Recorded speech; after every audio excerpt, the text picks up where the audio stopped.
Welcome back to the channel. If you love terrifying stories straight from Reddit, make sure to subscribe and join us for some of the best horror tales. Let's get started.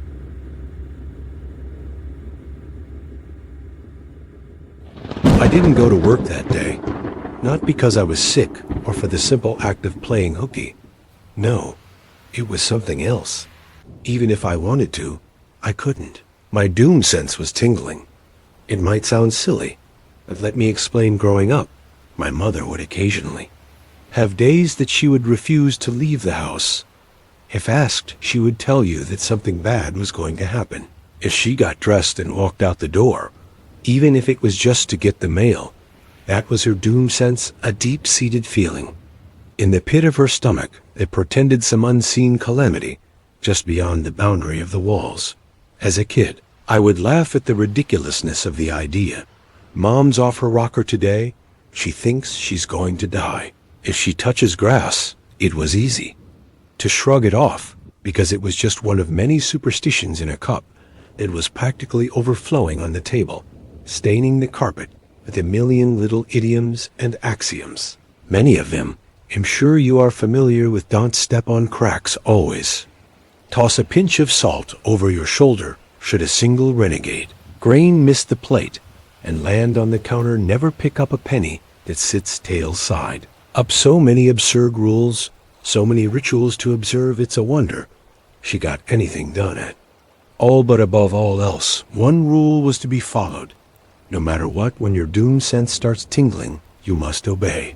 Like a lot of lessons that can only be learned the hard way. It was funny until it wasn't. Sometimes I think I'm lucky that I was ever able to laugh again, but I don't like to dwell on that. Life goes on, and it's easy to write of the things that happen to a child as exaggerated or entirely mythologized. When you're 11, everything is big and the world is always ending. It's hard to distinguish random chance from preordained fate.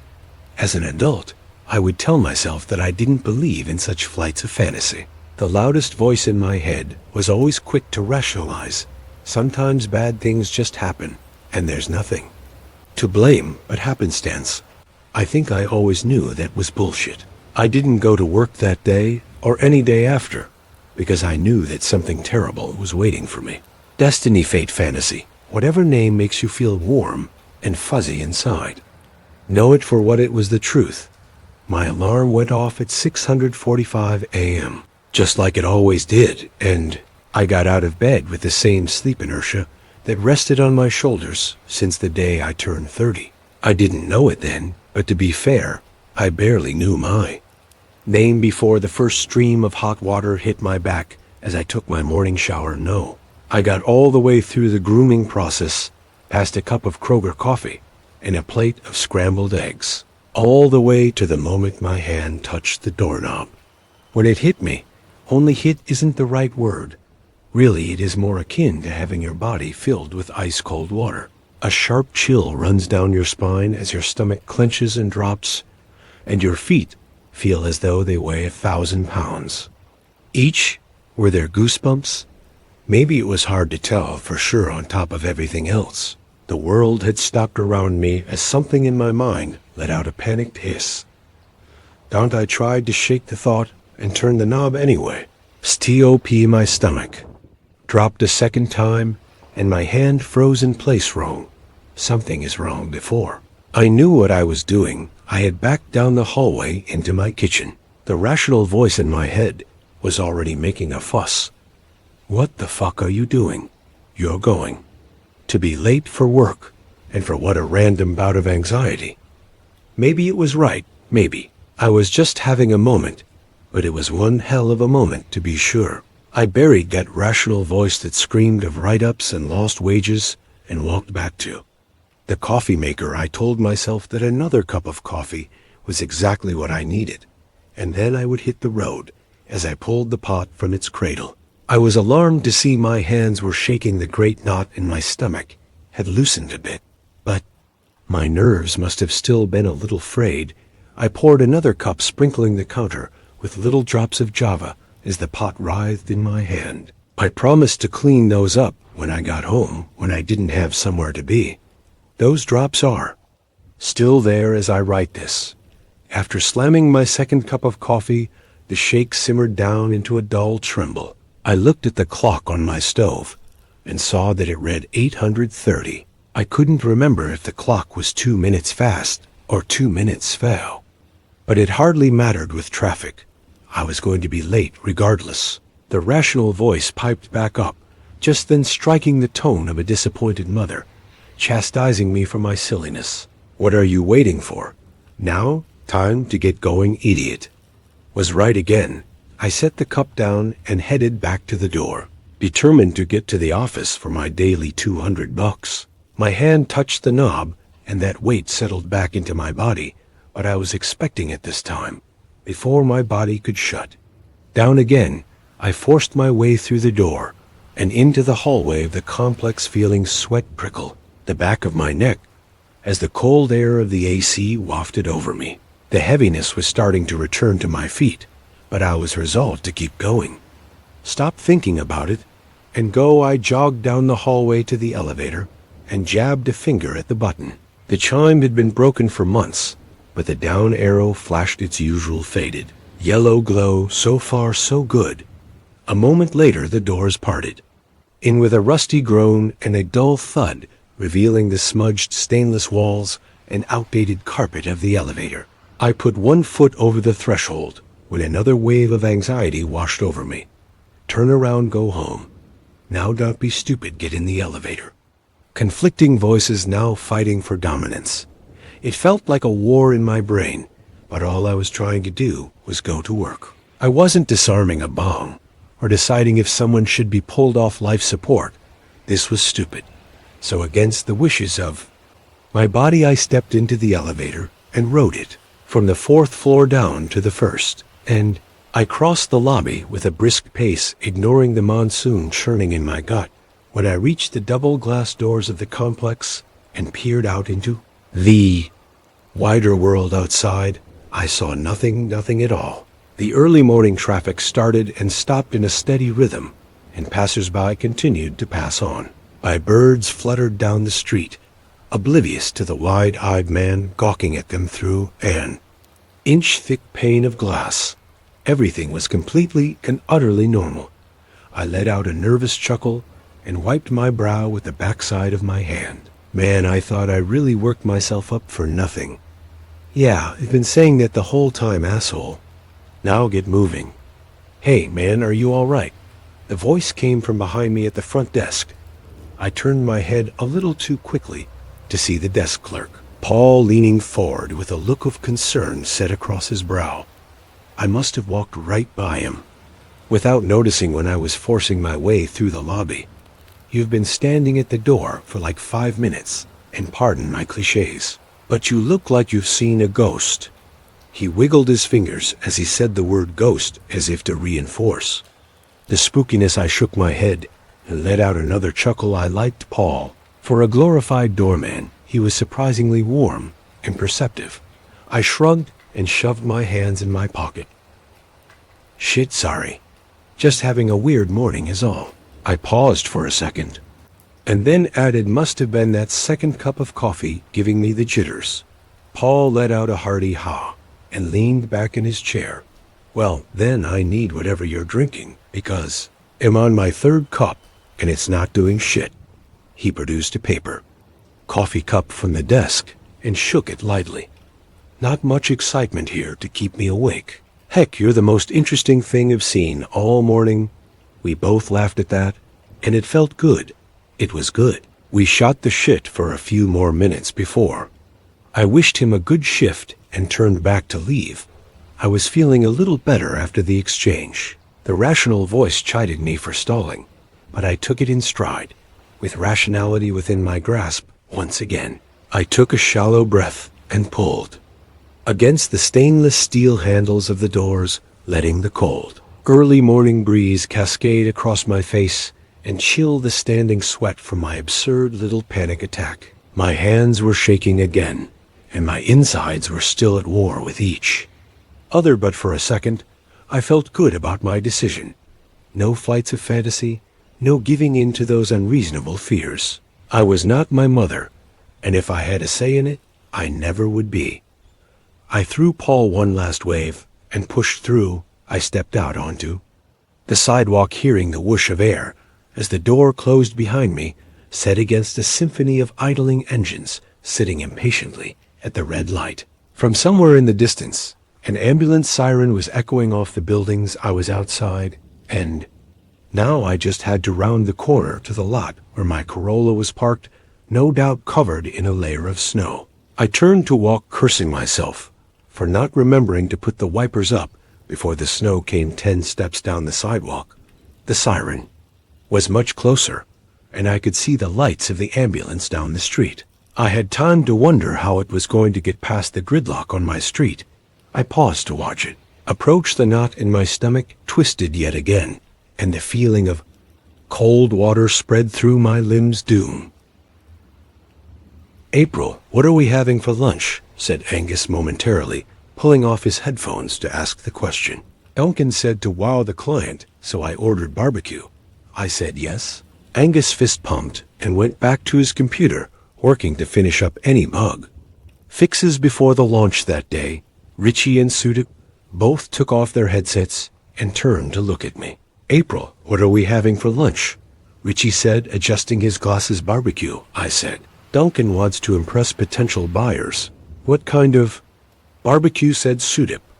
"I'm American," I said. Angus took off his headset again. "What kind of barbecue is it?" Sean walked in with his perfectly starched shirt and blue blazer, mocking the company Palos the other three were wearing. As the sales and marketing guy, he had to put a handsome face forward. "Send it in the group chat, why don't you? It's like talking to your grandparents with these three." He smiled at me. "What was that, Sean?" "Sorry. I was too locked in using my master's degree to program something very complex," said Sudip. "Do we need to make a PowerPoint to explain it to the sales guy?" said Richie, a smirk on his face. "Sure. He'll schedule a lunch meeting in a year." "April, can you order lunch for then?" said Sean. "Can I ask Allie to do that? Or is she still going to order the food from China on Etsy?" I said, "Hey, that was one time. She didn't show me the address," said Angus. "Just about sunk us with shipping costs," said Duncan's shock white hair, gliding into the room from his office. His commanding voice caused everyone to turn. "Now, gentlemen, if you'd lock in like you young people say, and get Allie in tip-top shapes, I'm sure it will reduce our chances of failure at the launch meeting by at least 50%, and I'm sure April would appreciate the time to set up lunch." I nodded in thanks as Richie, Angus, and Sudip turned back to their computers, and Sean went to his office.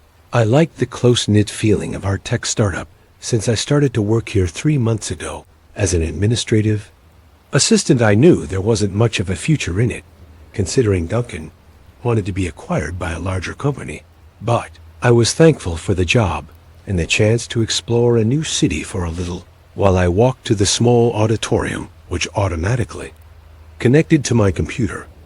"Allie, turn on the lights," I said. Allie turned on the lights. A glowing orb appeared on the TV screens on the front and back walls. "Allie, what time is the food supposed to arrive?" Allie's female voice, not unlike my own, washed over the speaker's. "DoorDash estimates your delivery will arrive in 20 minutes. Shall I message the driver to bring it to the auditorium?" "Yes. Have them use the cart from the front desk." "Great. They'll notify the security desk to direct them to this room. Thanks, Allie." Allie was fairly useful and very friendly for a glorified AI chatbot. It was nice to talk to another girl in the office, even if that girl was just a large language model I meant to eventually put me out of a job. Allie was designed as a business tool with functionality to do the work of an administrative assistant or secretary. She could schedule meetings, book conference rooms, buy lunch, have it delivered correctly, and even interface with client schedules and respond to emails. I didn't even know the extent of her capabilities. So far, I'd been using her like my Alexa at home. But with more data, Sudip had explained that Allie could eventually do everything I was doing. I pointed out that someone still had to move tables and chairs around the conference rooms. Richie then informed me that robot tables and chairs would soon arrange themselves. and they were building. Ali with a feature to do that. I didn't mind that I was basically replacing myself. I had really just moved here to get the taste of a new city and be on my own after college. This job would look good on a resume, and I could always move closer to home or go back to school. Right now, I wanted to get out and live a little. The food arrived, and I had it organized when Sean walked in the room. Smells great. He said, mind if I practice my presentation a little bit? Go ahead. I said. Ali turned the room over to Sean. Let me know when you're ready to start. I double-checked my email invitations as I half listened to Sean's presentation practice in the background. His voice had a pleasant quality that put me at ease, and I kept getting distracted because he was presenting at me. I tried not to blush. I did think he was handsome, but I really didn't want to jump into a workplace relationship, given that the company might be acquired before the end of the month. Eventually, prospective buyers and interested tech journalists arrived, guys in their 40s with receding hairlines, wearing suits and expensive-looking watches, talked about the latest in AI as they helped themselves to the highest-rated barbecue Ali could find on Yelp. I stood in the corner of the room and looked helpful as they mostly ignored me. Sudip, Richie, and Angus snuck in the back of the room and helped themselves to lunch. Duncan was there to greet everyone in fine form. He and Sean turned the charisma meter up to 11. Male laughter filled the room until Duncan made his way to the front. He started his welcome speech, Ali's pulsating form.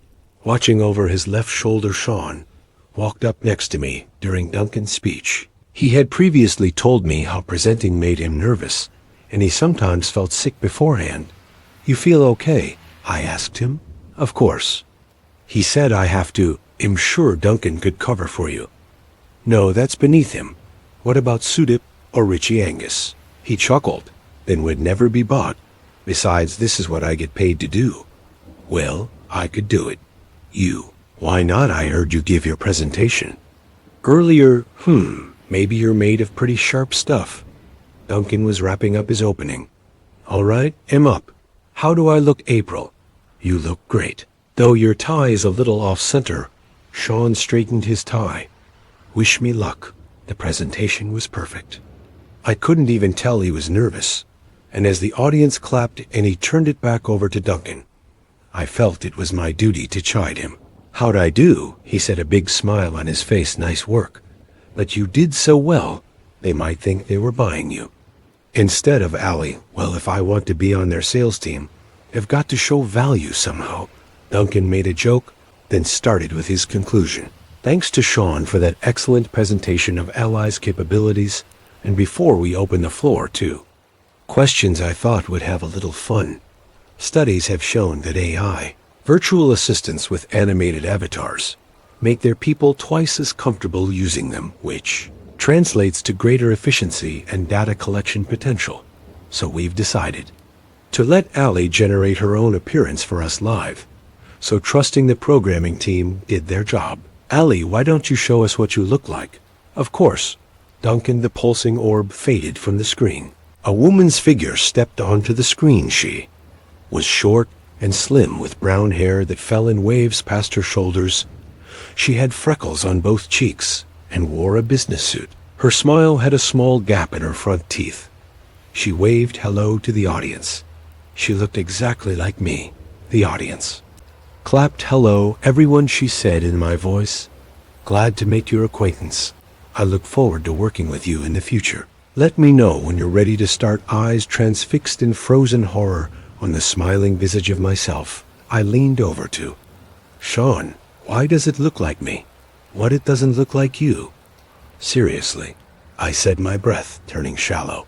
Okay, maybe it looks a little similar, but I'm sure it's a coincidence. I mean, the outfit is different. I don't like it. He realized the height of my concern and told me not to think too much into it. My anxiety continued to rise as I watched myself answer questions for 45 minutes. As the clients left, it was like no one had noticed. Thanks for the barbecue, April. Richie said. Yeah, thanks, echoed Sudip and Angus.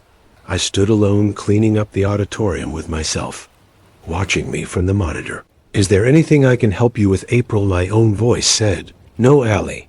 Please disconnect from the room." As the screen went black, I felt like eyes were still on me. When I got back to my desk, the office was empty, save Duncan leaning out of his doorway. "Hey, April, the launch was phenomenal. Could you schedule a happy hour for this Friday?" "Yeah, sure, Duncan. Thanks, Allie," he said. I said. "April," he corrected himself. "Allie, log me out for today." My voice answered from the computer. I got to my apartment and cried for hours. When I woke up, I tried to be brave. The next days unraveled until I was replaced and left alone, if never felt so alone. James sat on his bed this morning. The thing is, he shouldn't have been awake again. I watched him die yesterday on our expedition. He fell into a river and was carried away by the current. He tried to grab onto the surrounding rocks, but soon his body disappeared into the waterfall. The river was known for accidents. The locals said it had evil powers. I sat on the bank crying profusely. I decided to contact the central station tomorrow. That night, I didn't have it in me to tell anyone that my close friend was deceased the morning after the sunbeams woke me up before my alarm rang. I sat up on my bed. My eyes were still puffed up from crying when I finally managed to open them. I screamed out and fell off my bed. On the other bed sat James. He was still wet, his skin pale, almost bluish, his lips devoid of color, the whites of his eyes turning green, and his eyes set deep into his head. He sat there staring at me for a few seconds. "Hey, Mark." James' voice sounded damp and rusty. "You, James? But you, the river." I also don't know how I woke up at the bank, still wet, my head throbbing, my body weak. But I managed to walk back. "But your skin, your lips." "Yeah, that's not the weirdest. Come here." I stood up and stared at him. "Mark, you're overthinking. I saw the river carry you away yesterday." He sighed and touched his wrist. I have no pulse. My eyes widened and my mouth hung open. I came closer to him. His skin was even paler than I thought. First, he smelled of wet mud. I touched his hand. There really was no pulse. See what I mean? Jesus. James the first quickly rushed to the medical cabinet and pulled out a blood pressure monitor. The blood pressure cuff tightened around his arm and then slowly deflated. "No reading, James. We need to contact the station." James got up and grabbed my hand. It was cold and damp. "Mark, wait. We don't know what they'll say. What if they decide to leave me here? Or worse, do stuff to me?" "James, don't worry. We're renowned academics. The institutions wouldn't let anything happen to you." He still had a look of concern. "Okay, James, it'll be vague, and you can tell them the details later." He nodded. I walked to the other room and picked up the satellite phone dispatch. "This is the senior researcher. My research partner fell into the river yesterday. He managed to survive, but I request immediate medical help. This is dispatch. We are sending a boat immediately." "What is your partner's state?" "He is conscious and communicating. No major injuries." "And you said he got carried by the river?" "Yes, rattling." I could hear the headset being put down and quiet voices talking. "Field station. What is the color of your partner's sclerae?" "What, this is important. Please answer the question." They're a sort of greenish, like color." A second of silence. "Help is on the way. We are unable to provide additional information.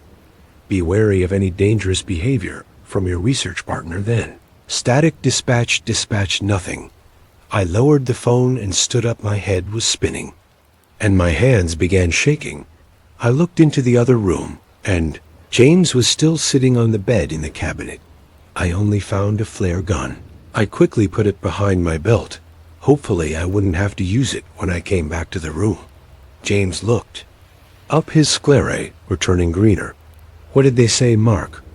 "Oh, they are sending a boat immediately to come and pick us up." "Okay, did they say anything about me?"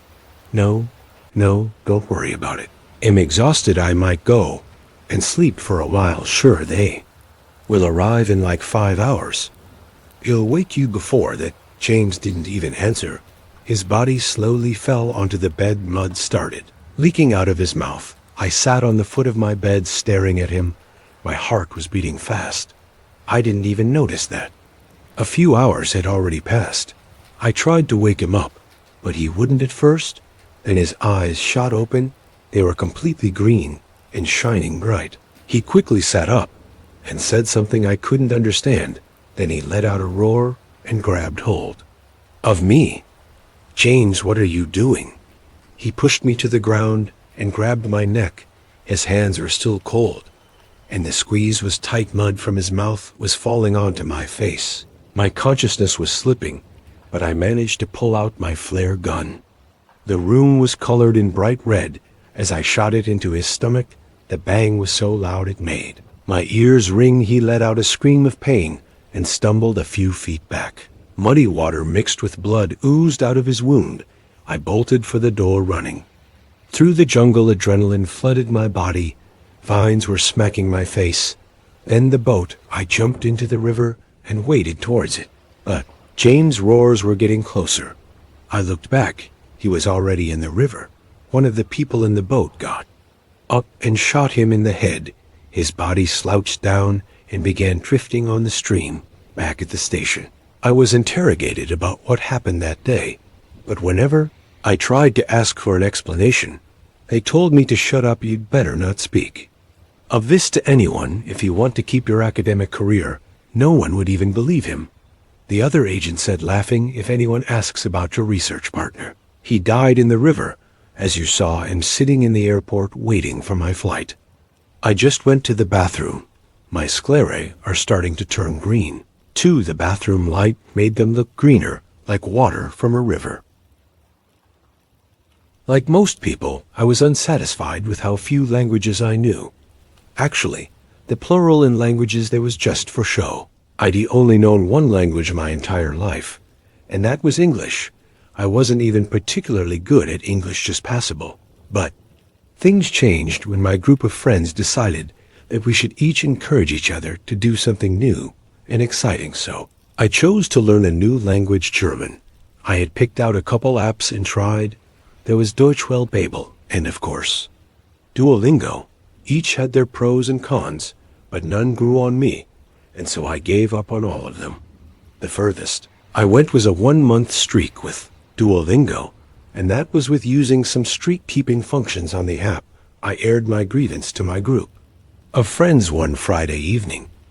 Josh thought it was because I wasn't dedicated enough and needed a system of informing my friends about my progress. Nathan, on the other hand, thought that maybe I tried too many things too quickly and just lost steam. Nguyen was the one who recommended a better learning app. Deutsch Devil looked just like any other language app, save for the fact that the mascot and also the icon for the app was the face of a demon. 2 red horns, long tongue, and red eyes with white irises. It had the initials DE on his forehead.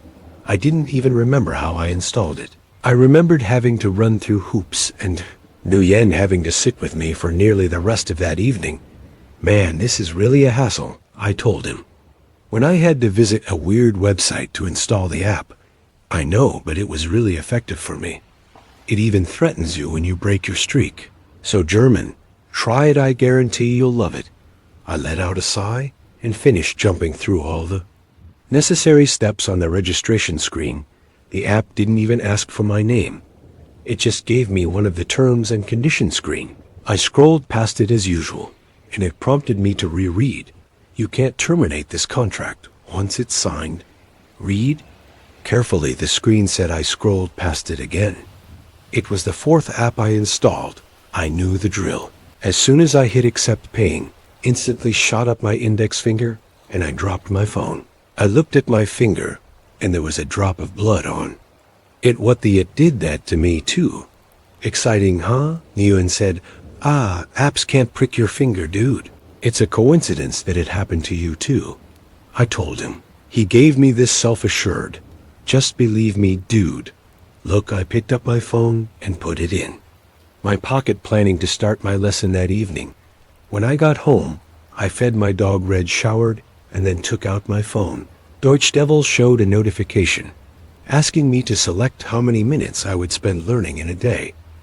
There were two options, 666 and 13. I thought that was very thematic. I preferred even numbers.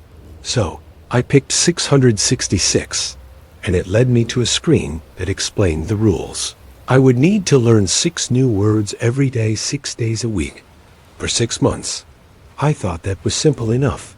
App asked me if I was sure. I agreed, and it took me to the first lesson. The layout was very similar to Duolingo, and I immediately got to learning. I made very quick progress. My previous grammar knowledge from other apps helped after 30 minutes. Of German, I got tired and just turned off my phone and slept. That Saturday, I had a blind date. I spent practically the entire day preparing for the date, working out, picking the right outfit, and watching my favorite influencers talking about how to score on a date. I forgot about Durchdevil. That evening I was having a lot of fun with my date Samantha. She was sweet, funny, and gorgeous, and seemed really into me. I thought to myself there was no way I would fumble this. In the middle of our conversation, my phone dinged and showed a notification. It was Durchdevil reminding me that I needed to complete my streak. I ignored the app and continued with my evening. The evening grew steamy. Samantha was in the bathroom, freshening up, and I was sitting on the bed. My phone rang again. Durchdevil sent out another warning about keeping my streak. I ignored it once again. I was about to finally get laid after months, and I wasn't about to learn German before it. We did what couples did when they are naked together, and we fell asleep soon after my phone sent out another notification. This time, though, the background of my phone turned red. Thinking it was some sort of error, I sat up and looked at it. The background wasn't just red. It showed arms jutting out from the earth, with rend flesh and exposed bloody bones. I clicked on the notification, and it took me to the Durchdevil app. Before I could do anything, a text in black background and crimson letters told me that I broke my streak, and the punishment would be 1 cut on my hand. It also warned me that the next time I broke my streak, one of my bones would break. I had to admit, reading that really made my heart jump, but I didn't think much of it. It was probably just a psychological trick made by the developers to make sure that I stayed on the app and learned. I scoffed, put down the phone, and went back to bed. Mere seconds later, I felt a sharp pain on my right hand. I looked at it. There was a deep cut, as if a knife had sliced my hand. Blood poured out, and Samantha had to bandage me. I thought that I must have hit my hand on something, and soon fell asleep. The following days passed by in a blur.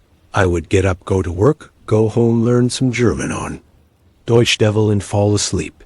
It was business as usual until Friday. On that day, I went to a party with my group of friends. Josh was learning to be a mixologist, so naturally, I tried out many of his drinks and got so drunk I couldn't feel my hand. I only remembered drinking way too much before passing out on the couch. I woke in the middle of the night from a dull, throbbing pain. I took my right hand to wipe my eyes, and the moment I tried to move my left arm, pain shot up like thousands of needles poking me in the arm. I looked at my left arm, and it was bent at a weird angle. I immediately groaned and woke up my friends. Josh woke up first. He mixed the drinks and so didn't drink much. He saw my arms and immediately rushed to find a splint. We settled on a piece of cutout cardboard. Nathan drove me to the hospital, and Josh got in the car as well. What the hell did you do? How did you even break your arm like that? Josh asked. I don't know, man. Last thing I remembered was having a white Russian that you made and passing out on the couch. Maybe someone laid or stepped on it. While you were asleep, people get drunk at a party and often bump into stuff. Nathan added, yeah, but so hard, it breaks his bone. Just doesn't make sense, man. Josh said the hospital visit was uneventful. The doctor smelled alcohol in my breath and assumed I had a fight with someone and was too embarrassed to tell him why. We did an X-ray scan, and then he cleaned my arms before putting it in a cast. By the time I got home again, it was afternoon. I took out my phone and once again saw the red background. With arms jutting out, it was Deutsch Devil. Suddenly something inside me clicked, and I recalled the app's warning. I clicked on the notification, and it took me to Deutsch Devil's screen. It told me that I broke my streak, and the punishment was one broken bone, and warned me that the next time the one whom I held close would die. I was freaked out at reading this. A cut on the hand was one thing, but a broken bone. Something was definitely up with this app. I tried to delete it, but the delete button didn't show up. The only options were to select either 666 or 13. Alarmed, I texted Nguyen to ask him about this app. He didn't reply. I called him, and still no answer. Defeated, I opened Deutsch Devil and learned German. I asked my boss to take the next week off due to health issues, and he agreed. You could make plenty of excuses with a broken arm. Samantha came by and took care of me in the evening. Alone at home, I caught up with learning German using Deutsch Devil. I was getting better, or so I thought. When Samantha told me she spent 6 months in Germany, I was surprised. We tried having a conversation in German, and my Die der and Das articles were all over the place.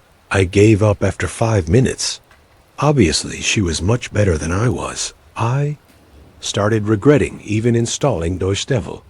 The week went by quickly, and soon Friday evening came again.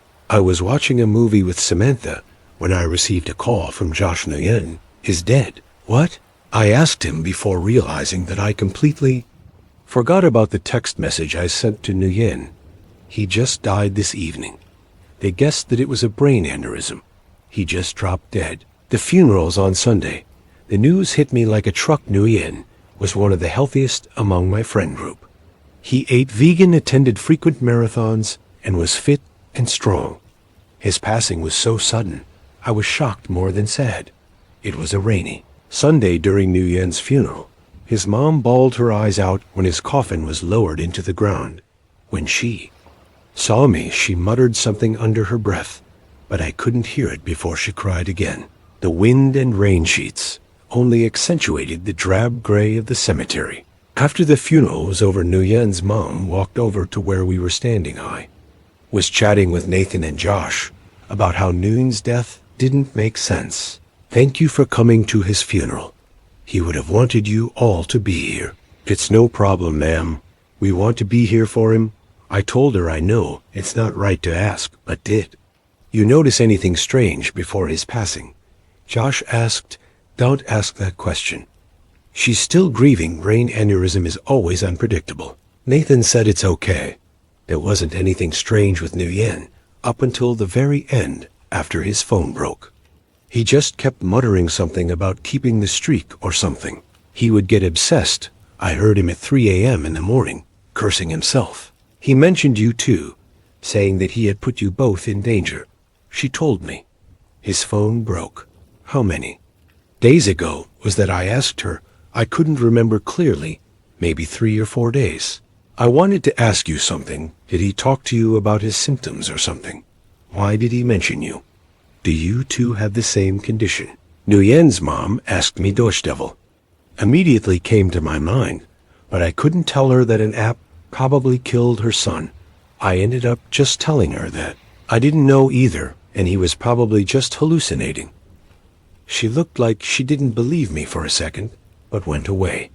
Eventually, I went home, and Red greeted me at the door. I petted him on the head and felt somewhat lighter. I sat down, immediately tried to find ways to delete the app. Once again, there was no delete button when I held on it, so I tried to factory reset my phone. The screen went black and a progress bar showed up. When it was done restarting, I looked around, and to my horror, Deutsch Devil was the only non-essential app on my phone. The devilish face was still there, as if mocking me. I clicked on the app and searched around for the developer's information, but there wasn't any. I plugged my phone to my laptop and did some digging for meta information on the app. There was no developer, no publisher, no official website, nothing. I retraced the websites that Nguyen sent me and found an unofficial forum for past users of the app. It took me to a website with the same demon theme with a dark background and crimson letters. I scrolled through and read a few threads. There were only a handful of users. The top post was about someone completing 6 months of Deutsch Devil. He said he survived the gauntlet. The comments were people cheering him up. The next post was about someone looking for the information of the developer, one of. The users left a cryptid comment. The dev is the beloved fallen son you need look no further.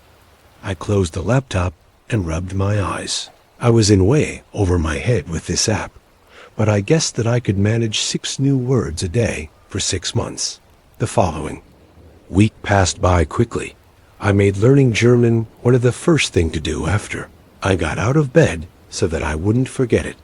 I was getting slightly better at German day after day, but still couldn't hold a full conversation in German with my girlfriend. Friday came and Samantha dropped by my house again.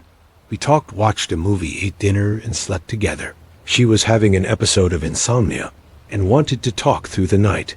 I was dead tired and so fell asleep. Hey, my phone's battery is dead. Can I use yours? She asked before I closed my eyes. Sure, go ahead, I answered before falling asleep. That morning I woke up and learned 6 new words, like always. Samantha made me breakfast before leaving for her own home. I spent the entire day watching movies and took Red out for a jog in the afternoon. The cold air jolted my lungs awake. Samantha told me that she would be back that evening to make dinner together. Me and Samantha watched a Thai horror movie while finishing our dinner. Red whimpered at the scene, which revealed that the ghost was sitting on top of the main character the whole time.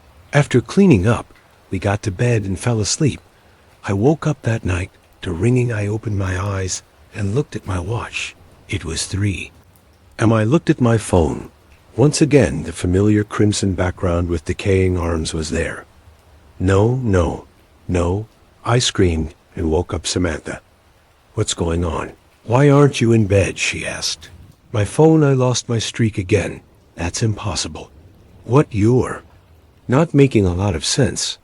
What are you talking about? The German learning app? I broke my streak. I told her, my voice shaking. Oh, that's sorry. Yesterday I looked around your phone and saw only that app, so I played around with it. Pretty cool language.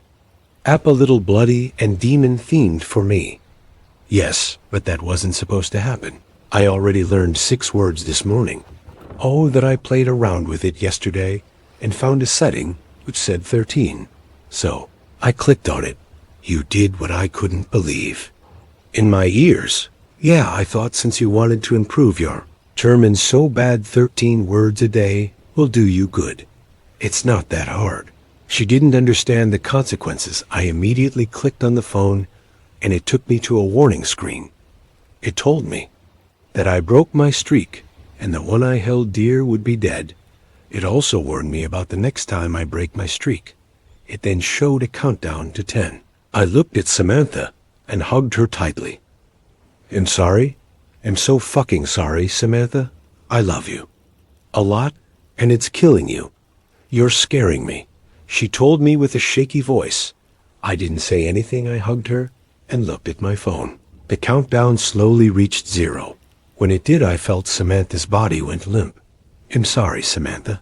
I love you, I told her. Yes, I love you too. But she answered. My head felt like it was torn open, and light was streaming in.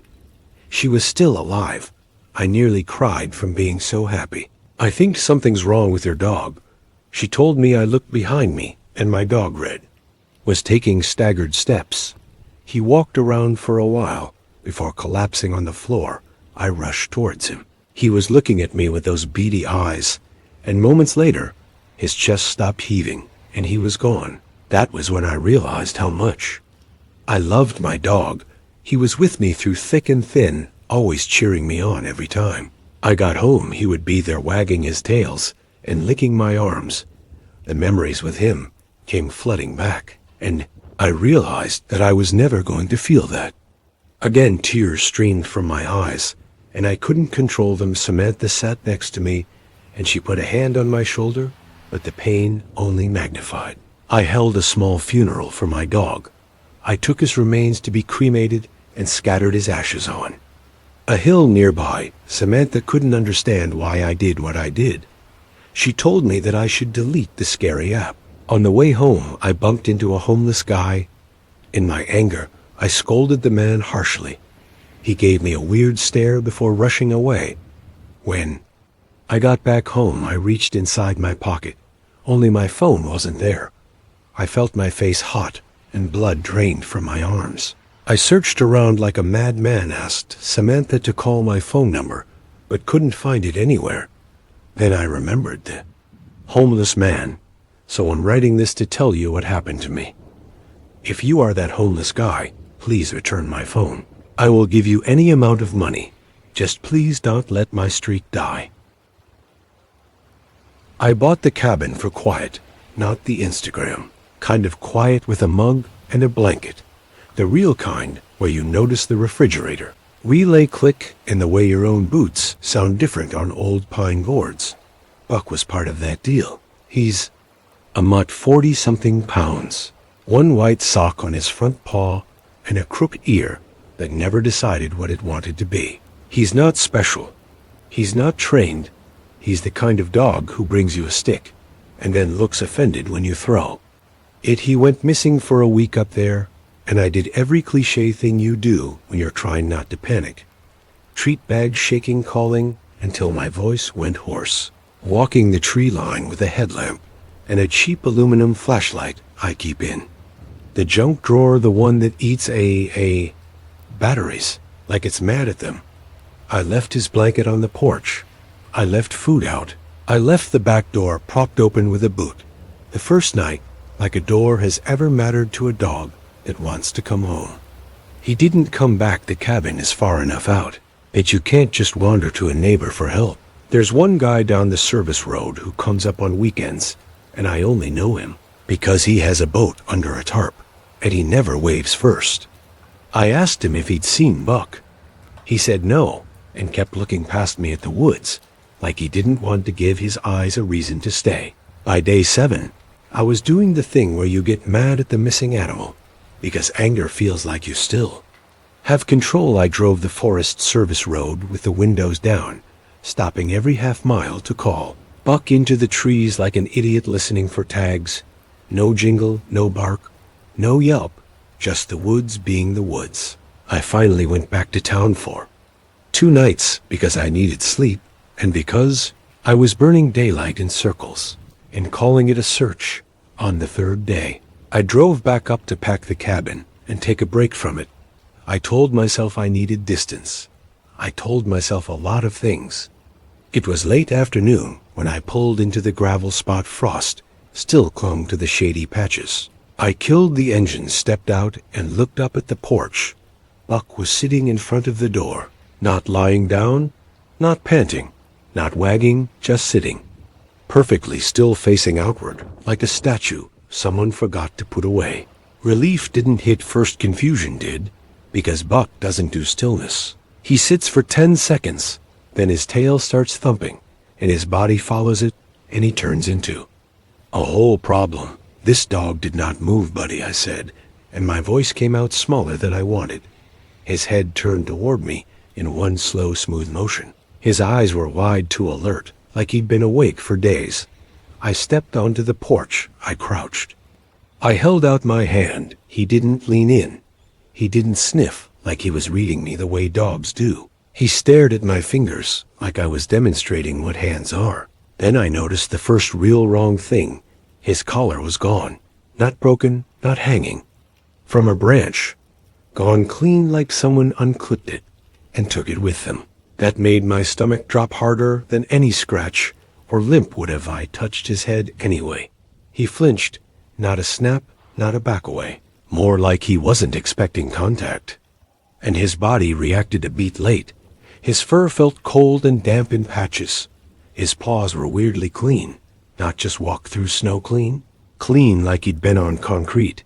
He smelled like stagnant water, like the inside of an old cooler that sat shut too long. Buck, I said again, firmer. He blinked. No tail, no whine, no happy wiggle. After a second, he stood up and walked into the cabin without looking, around straight through the doorway, and then stopped in the middle of the living room like he didn't know what came next.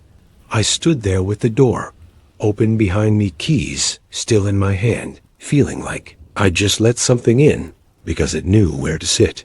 I did practical things because practical things feel like armor water bowl. Food, check him for injuries. Look under his belly. Check the pads of his feet. Look for burrs. Look for blood. Nothing. No cuts. No torn nails. No limping. He ate, but slow, careful. Like he was concentrating on chewing.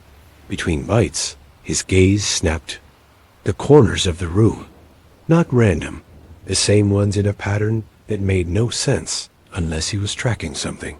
I couldn't see corner behind the TV corner by the bathroom door shadow. Under the end table, I put a spare collar on him, the cheap nylon one with a plastic buckle. He let me. He didn't help. He didn't resist. He just watched my face the whole time like he was studying what expression goes where. That night I tried to act normal. I ate a microwave skillet meal off a paper plate. I drank one beer too fast, a can of Coors Light I'd left in the fridge from last trip, because my hands wouldn't stop doing that small tremor thing they do when you're trying to pretend you're fine. Buck sat in the living room facing the hallway, not sleeping, not begging, just watching. When I went to bed, I left the bedroom door open, like usual. He followed me in and went to the far corner by my duffel bag, and he sat facing the bed. I told myself he was anxious, that he'd been trapped somewhere, that he needed to see me, that dogs do weird things after trauma. I turned off the lamp. At some point I fell asleep. Then I woke up like my body had been yanked out of it. Not gradually, not that normal half-awake roll I snapped. Awake with my heart already going. My phone was on the nightstand, the screen lit when I brushed at 2 o'clock Exactly. Buck was still in the corner, sitting straight, staring at me like he'd been doing it for hours. I swallowed. The sound felt loud in the quiet. His head tilted a fraction, like he was listening to my throat. Buck, I whispered. His mouth opened. Slightly, not panting, not relaxed, just open enough to show teeth. He made a sound that wasn't a bark. It was wet and low, like someone pushing air through a throat that didn't know what. Shaped to make it came in pulses that made my brain do the dumbest thing possible. It tried to make it into syllables. He stood and walked toward the bed. His steps were careful placed, like he was thinking about where to put each paw. He stopped close enough that the stagnant water smell hit me harder. He made the sound again, inches from my face. I grabbed my flashlight off the dresser and clicked it on, because that's what you do when your brain is screaming at you. Light equals control. The beam hit his eyes. He didn't flinch. He didn't squint. He didn't do that normal pupil tightening thing. Maybe it was the angle. Maybe my hands were shaking and I didn't see it right. I'm not telling you I'm a scientist in a lab. I'm telling you what it felt like in that moment. And in that moment, it felt like light meant nothing to him. Stop, I said, and my voice cracked. Stop doing that. He turned his head toward the bedroom door, like he'd heard something outside. I listened. Nothing, no branches, no wind, just my breathing. He looked back at me and sat down again in the corner like the whole thing was done. I didn't sleep after that. I sat upright with the flashlight in my lap until my eyes felt gritty and my jaw hurt from clenching. In the morning, the cabin looked normal in that cruel way daylight, the sun through the dusty window stove cold, my own mess on the counter. Buck sat by the wood stove staring into the corner where wall met floor. I tried to call the vet in town. No service, one bar that turned into zero as soon. As I hit call, I walked outside to the one spot near the split pine where I sometimes get a signal, held my phone up over my head like it was 2006. Nothing all day. He stared into corners like he was waiting for something to move there. That night, I told myself I needed a barrier, not to punish him, to get one full night or I wasn't waking up to him watching me like a stranger. I shut him out of the bedroom and locked the door. It's one of those cheap twist locks, more for privacy than security. I pushed a chair against it too, which is the kind of thing you do when you know you're being ridiculous, but you do it anyway. At first, he whined like a normal dog that hit me right in the chest, because Buck's whine has always been pathetic in a way that works. I almost opened the door. Then the whining changed. It got higher, more controlled, like someone aiming for sad dog and overshooting it. No scratching, no paw scrapes. Just that steady crying sound on the other side, like it was being performed. I sat on the bed staring at the door, waiting for my brain to calm down, and I heard something under the whining. Softer, wet breath pushed close to the crack, and I heard something that made my whole body go cold. Let me in. I held my breath so hard, my chest started to hurt. It came again, clearer. Let me in. I grabbed my phone and hit record. My hand shook so badly. The screen blurred. I held it near the crack under the door like that would make reality show up in the alley. Audio later in daylight. The recording was just muffled whining and a couple dull bumps. No clean words. Nothing I could point at and say, hear it. I'm not imagining things. In the moment I heard it, the whining stopped. Silence. Then the doorknob rattled. Not a paw slipping on metal. A rattle like something was testing it. The knob turned down and sprang back up. The lock held. I didn't move until the sun came up the next morning. Buck was in the living room, by the window watching the tree line, like he'd been there all night. He turned his head toward me slowly, his mouth open slightly, no sound. Just that same wrong stillness. That was the day I should have left. Instead, I did what people do when something is wrong, and they don't want to admit it. I tried to make it normal. I cleaned. I kept busy. I avoided looking at him too long, I told myself. I was hearing words and whining because I was tired and scared, and my brain wanted a pattern. Late afternoon, I walked into the kitchen and caught him briefly up against the wall near the cabinet on his hind legs like he'd been reaching for something. The moment I made a noise, he dropped down. He looked at me like I'd interrupted him. That night, I sat on the couch with the TV on low and my phone in my hand, telling myself I'd stay awake. I told myself I'd keep him in sight. I told myself I was done being stupid. At some point my eyes closed anyway. I woke to a slam that made the whole cabin shudder. Not from outside, from inside my bedroom door. Another slam, harder. The wood groaned.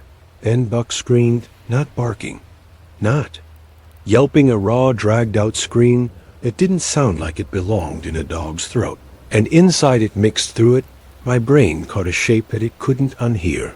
Letting me in, I stood up so fast. I smacked my shin on the coffee table and barely felt it. Buck wasn't in the living room. He wasn't on the rug. The screaming came again from the hall. Letting me in. The bedroom door shook like something was throwing its whole weight into it. I ran down the hall barefoot, stupid, unarmed. My brain kept trying to hand me explanations that fit intruder bear, anything. The doorknob rattled. Then it went down. All the way down. It lifted back up. Then went down again. Deliberate, the door hit again. And this time the hinge side cracked. I heard wood split.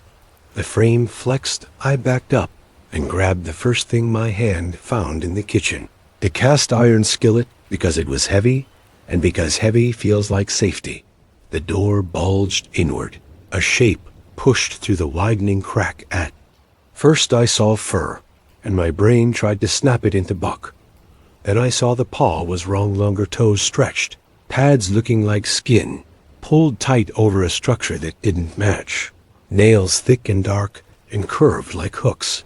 It hooked into the wood. Pulled. The door opened more, not forced open, but peeled open like the frame was soft, and Buck stepped through. For one heartbeat, he looked like Buck. Brown coat, crooked ear, that face.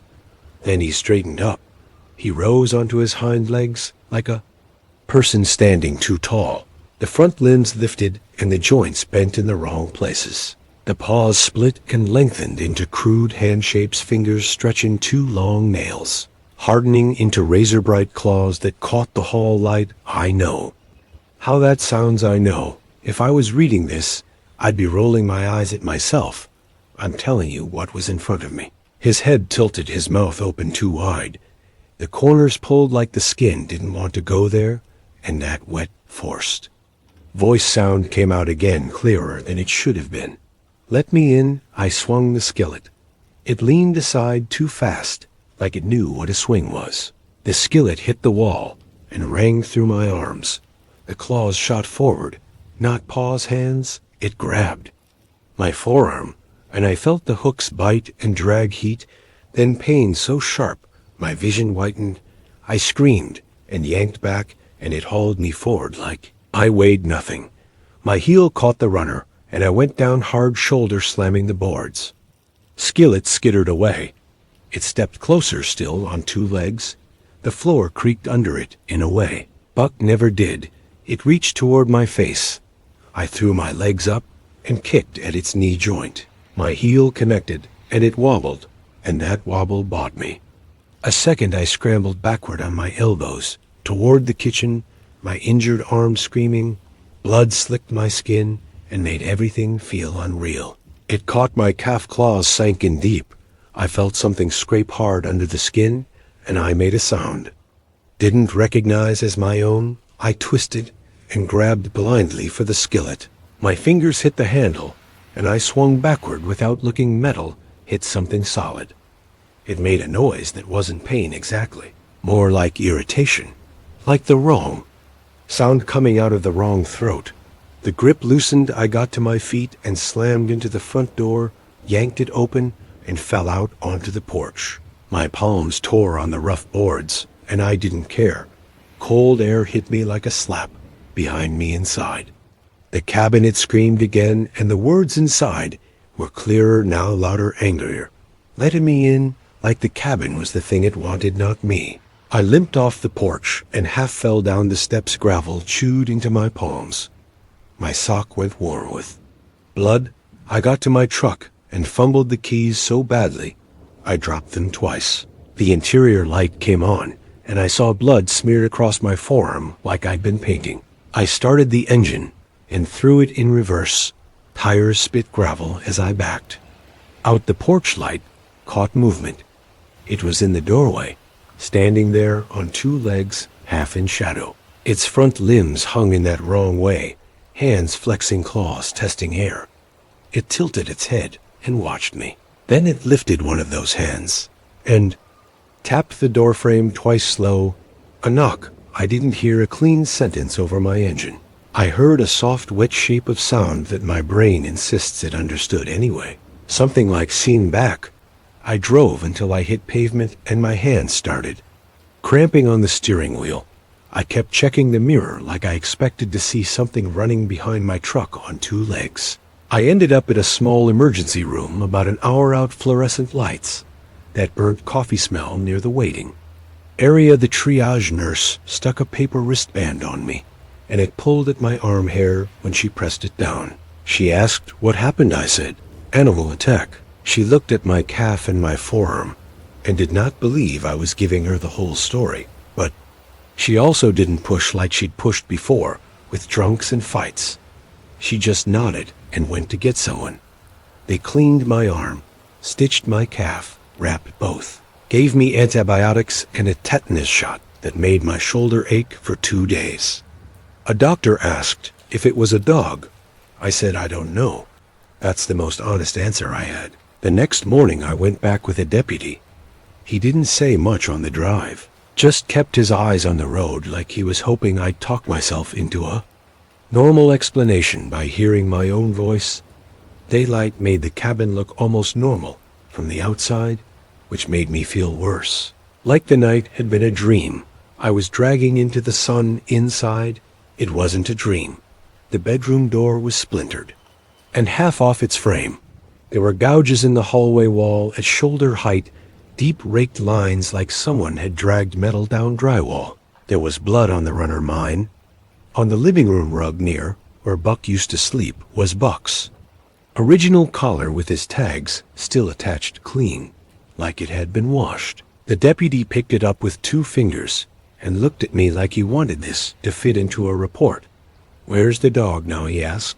I stared at the open hallway and felt my stomach twist in that slow, nauseous way fear has when it's done sprinting. "I don't know," I said. "That's the truth. I never saw Buck again. I sold the cabin a month later, took a loss.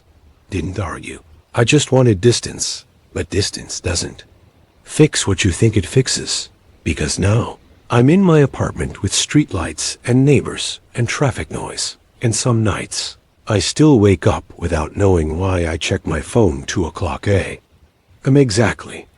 And I lie there staring at the corner of my bedroom, where the wall meets the floor, because I swear that corner looks darker than it should. Sometimes I hear a soft rattle from the door handle, just once, like someone testing it, like something that learned how doors work is waiting for the night I forget to lock one. In our desert town, every teacher says the same thing: never go into the fields. 1st grade, 2nd grade, all the way up. No explanation. Just don't. It is the kind of thing you roll your eyes if this place runs on rules. Nobody explains. Do not swim in the aqueduct. Do not mess with the Joshua trees. Do not go in the fields. When I started middle school, Mom thought she could fix me by switching me to a charter. She figured the warnings were just a local scare tactic, like an urban legend for tumbleweeds. But 7th grade hit, and the teachers there said the same thing. If you see black tarps near the bush, stay away. Never go into the field. My freshman year, I told Mom the warnings had stopped alive. Course, she grew up in the city, about 70 miles away, where the only field was the outfield. She never understood this place. My history teacher once told us the brain is not done cooking until you are 25. That is why teenagers make impulsive choices, he said. Then he added something weird. Our town has a lower death rate for young people than the rest of the high desert. It is not by much, but it is there. Especially for the younger ones. Everyone laughed. I figured he was trying to spook us, keep the tradition alive like some cult thing baked into the town. One afternoon, I had to pick up my little sister. Mom had gotten herself into trouble again. Shocker. I always filled in dinner, homework, bedtime. Basically Dad, but unpaid. The sky was ugly that day, black. Clouds rolling and lightning scratching the horizon. The middle school sat across from the high school, so I cut over and signed her out. My history teacher was in the office. He offered us a ride. I told him we lived close. He called after us. Do not go through the field black tarps today. I threw up a peace sign and kept walking. Rain started. Down the street, a pack of skinheads leaned against the liquor store wall, staring us down. My sister noticed them too. I didn't want her scared, so I lied. We will cut through the field. It is faster. She froze. You would think I just told her the devil lived there. I promised she could hold my hand. I even told her Mom was making her favorite stew. Another lie Mom had not cooked in forever. She nodded. But barely we stepped into the field, thunder cracked like a gunshot. She jumped. I started singing her favorite dumb pop song, just to lighten it up. The rain came harder, lightning lit the sky. She yanked her hand from mine and took off. She was fast. I yelled, ran after her, and slipped hard dirt in my mouth. I looked up and saw her stop and glance back. And she was gone. Not ran home. Gone, gone, gone, gone, lost it. My brain went blank. I sprinted like my lungs were on fire when our house came into view. I almost collapsed. The door was wide open, TV blasting the weather report. I kicked off my shoes and stumbled inside. The place reeked of cigarettes and beans. Mom walked out of the kitchen, smiling like she had won the lottery. Baby, she said, your sister is already in her room. You did not have to run. My stomach dropped. No, I said she was with me, in the field. Mom just laughed, like I was the crazy one. She tossed her rag onto the counter and stirred a pot that was not even cooking. She came home half an hour ago. She said I signed her homework myself. I walked down the hall. My knees felt like water. Her bedroom door was shut. A night light glowed under it. I knocked nothing. I pushed it open. The room was empty. The bed was made. Nightlight was not even plugged in. Today was an ordinary day, just like any other, except it was raining heavily. I was standing at the bus stop in front of my university, waiting for the bus. Like I always do, I take the bus, because my school is about 15 kilometers away from my dorm, and more importantly, it's much cheaper than any other way of getting around. I'm a poor student. This is the most practical option for me. I got on the bus around 9 p.m. If you're wondering why I was heading home so late, it's because I'm a medical student. The workload is brutal. There's also another reason. My dorm is extremely noisy at night. I can't focus on studying there. I chose the last row next to the window. No one ever fights for that seat. Who would want a seat? That makes you carsick anyway. I like sitting there, watching the rain slide down the glass while listening to music. It helps clear my head. About 30 minutes into the ride, I noticed something strange. No one else got on the bus, even though I clearly remembered seeing a lot of people waiting at the earlier stops. With rain like this, shouldn't they be getting on? Whatever fewer people means more space. Suddenly, my music stopped. My earphones had run out of battery.